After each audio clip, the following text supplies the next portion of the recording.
எல்லாரும் எப்படி இருக்கீங்கம்மா? இவங்க பேர் பிரியா. இவங்க சென்னை மாவட்டத்தை சேர்ந்தவங்கம்மா. இவங்களோட ஜாதகத்தை பற்றி பார்த்துடலாம். இவங்க இந்து மதத்தை சேர்ந்தவங்க சொல்கிறாங்கம்மா. இவங்க ஜாதின்னு பார்த்தீங்கன்னா துளுவ வேளாளர்னு சொல்கிறாங்க. இவங்க ராசின்னு பார்த்தீங்கன்னா சிம்மம்னு சொல்கிறாங்கம்மா. இவங்க நட்சத்திரம்னு பார்த்துக்கிட்டிங்கன்னா மகம்னு சொல்கிறாங்க. இப்போ இவங்க 2ஆம் திருமணத்துக்கு தான் வரன்னு பார்த்துட்ருக்காங்க. இவங்களோட பர்சனல் விவரத்தையும் குடும்ப விவரத்தையும் பற்றி பார்த்துடலாம். இவங்க ஒரு டிகிரி படிச்சிருக்கிறதா சொல்கிறாங்கம்மா. இவங்க ப்ரைவேட் ஸ்கூலில் டீச்சராக வேலை பார்த்துட்டு வர்றாங்களாம். இவங்க அப்பா அம்மா விவசாயம் பண்ணிகிட்டு இருக்கிறதா சொல்கிறாங்க. இவங்களுக்கு கூட பிறந்தவங்க ஒரு அண்ணன் மட்டும் இருக்கிறதா சொல்கிறாங்கம்மா. அவங்களுக்கும் மேரேஜ் ஆகி தனியாக செட்டில் ஆகிட்டு தான் சொல்கிறாங்க. இவங்க கொஞ்சம் மிடில் கிளாஸ் ஃபேமிலி தாம்மா. இவங்களுக்கு ஒரு பொண்ணு இருக்கிறதா சொல்கிறாங்க. ஸ்கூல் படிச்சுட்டு வர்றாங்களாம். இவங்க ஹஸ்பண்ட் ஒரு ப்ரைவேட் கம்பெனியில் கேப் டிரைவராக ஒர்க் பண்ணிட்டு இருக்கும்போது கார் ஆக்சிடெண்ட்டில் இறந்து போயிட்டு தான் சொல்கிறாங்க. இப்போ சில வருஷமாக தனிமையில் தான் கஷ்டப்பட்டுட்டு வர்றதா சொல்கிறாங்கம்மா.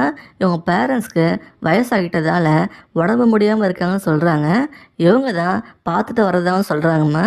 அவங்களுக்கு லைஃபுக்கு ஒரு துணை தேவைன்னு சொல்லிட்டு இப்போது செகண்ட் மேரேஜுக்கு வரன்னு பார்த்துட்டு வர்றாங்களாம். இவங்க டீச்சராக ஒர்க் பண்ணி மாதம் ஒரு 12,000 ரூபா சேலரி வாங்கிட்டு இருக்கிறதா சொல்கிறாங்க. இவங்க என்ன எதிர்பார்க்குறாங்கன்னா வரப்போகிற கணவர் ஒரு நல்ல குணமாக இருந்து இவங்களையும் இவங்க பொண்ணையும் நல்லா பார்த்துக்கணும்னு சொல்கிறாங்க. குடும்பம் நடத்தக்கூடிய அளவு ஒரு நல்ல வருமானம் உள்ள வேலையில் இருக்கணும்னு விரும்புகிறாங்கம்மா. எந்த கெட்ட பழக்கமும் இல்லாத ஒருத்தங்க தான் கணவராக வரணும்னு நினைக்கிறாங்க. வரப்போகிற துணைக்கு பசங்க இருந்தால் கூட ஓகேன்னு சொல்கிறாங்கம்மா.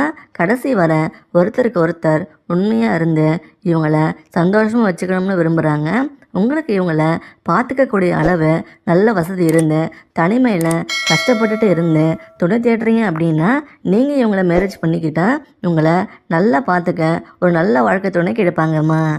நம்ம சேனலில் தினசரி புது வரன்களை பதிவு பண்ணுவோம்மா. அதையெல்லாம் மிஸ் பண்ணாமல் உடனே பார்க்க சப்ஸ்கிரைப் பண்ணி வச்சுக்கோங்கம்மா. வரன் தேடுறவங்களுக்கு நம்ம சேனலை ஷேர் பண்ணி விடுங்க. இவங்கள உங்களுக்கு பிடிச்சிருந்தா இந்த வீடியோக்கு லைக் பண்ணிவிட்டு உங்கள் விருப்பத்தை கமெண்டில் சொல்லுங்கம்மா. நீங்கள் பண்ணுற எல்லா கமெண்ட்டையும் இவங்க பார்ப்பாங்க. அடுத்த வரன் பார்க்க இப்போ ஸ்க்ரீனில் வர இந்த லிங்க்கை கிளிக் பண்ணி பாருங்கள். வாழ்க வளமுடன்.